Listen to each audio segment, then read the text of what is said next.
Seems that lots of students missed today's class, so I'm going to give a quick recap. Today in class we studied the chain rule.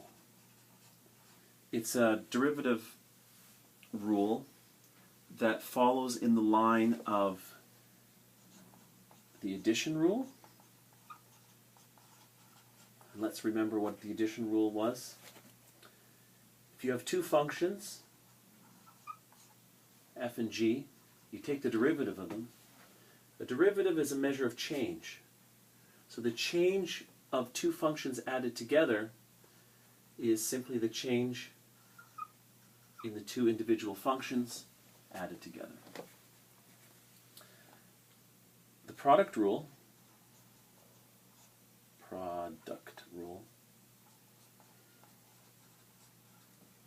says that if two functions are multiplied together and you want to know what the change that is, and remember, change of a function is what a derivative tracks via the slope of that function.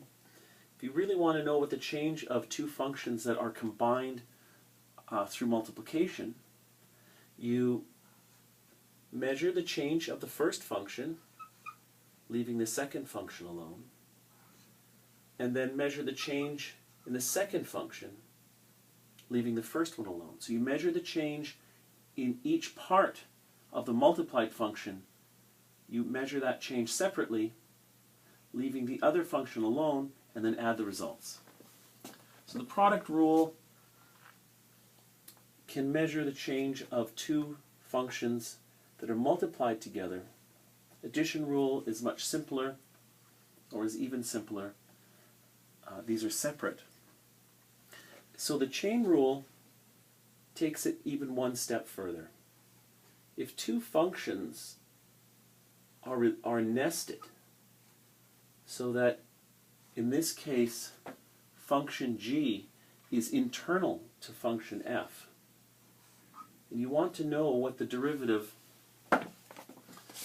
of this combined function is, that's really what you're asking is how does this function change through space, through this variable x? And it will change, you can understand its change by first describing the change in the outer function, keeping the inner function steady without changing it. But you have to multiply that by the change in the internal function. So if this combined nested function is changing, you could measure that by, and here you can see the change is multiplied. Even when the functions are multiplied, you just try to measure the change in each of them individually, the parts, and add them together because it's a combined effect. Here, the effects of the change are multiplied. The difficult part of applying the chain rule is understanding the structure of the equation that you're given so that you can identify this outer function compared to the internal functions. And we did that with a series of examples in class.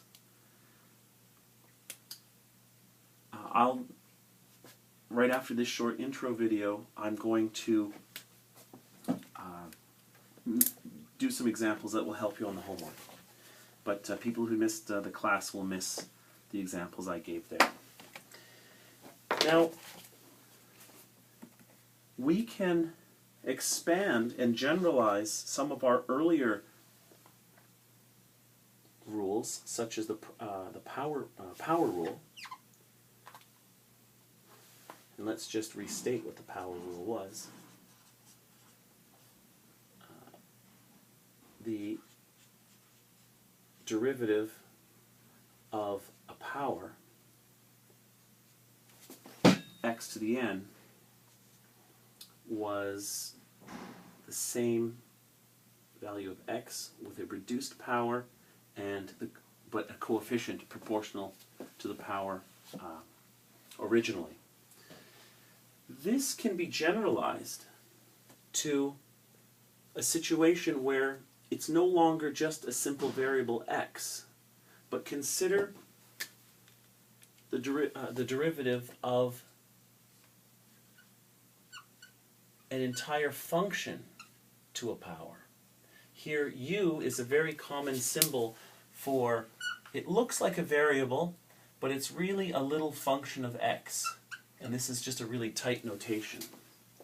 So when you see a u, you think of it as a function of x, but it often, you can write it very compactly so it almost looks like a variable. But it's not an independent variable, it's a little function of x.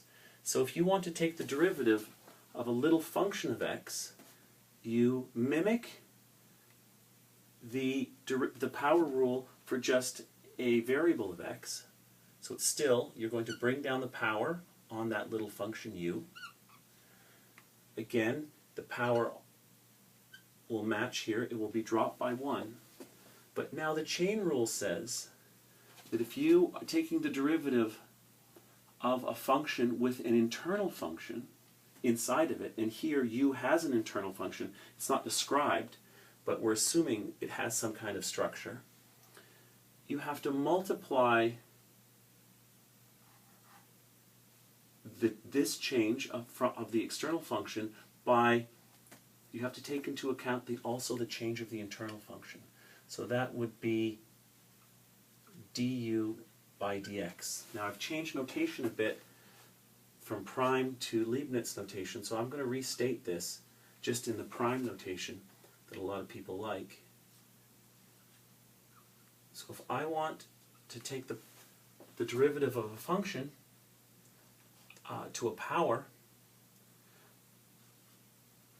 it's predictable, it has a predictable structure where the power drops and the original power now becomes a coefficient, but I need to take into account the internal structure of the function and check out its, and account for its change as well. So that is our new power rule for functions. And if u turns out to be just x, notice the derivative of x, as we remember, is just 1, and this more general formula becomes the original. How about exponential functions? Exponential rule. Again, similar structure, e to the u.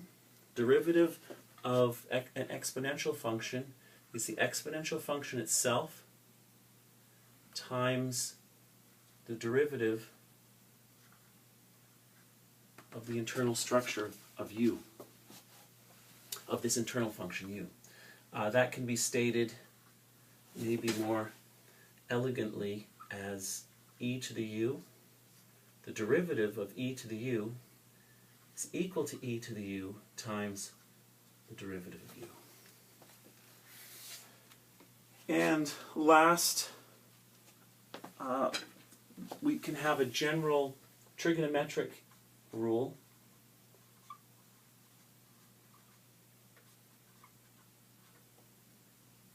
There's rules because there's many trigonometric functions, but I'm going to give one here now, and the others you can look in the book or we'll reintroduce them in class.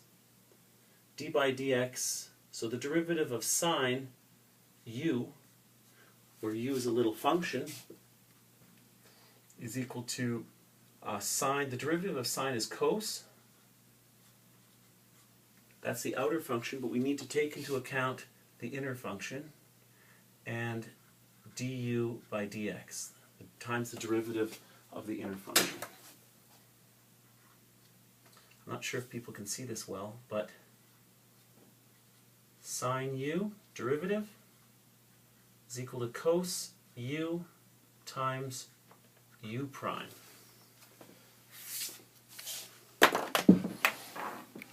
come to class.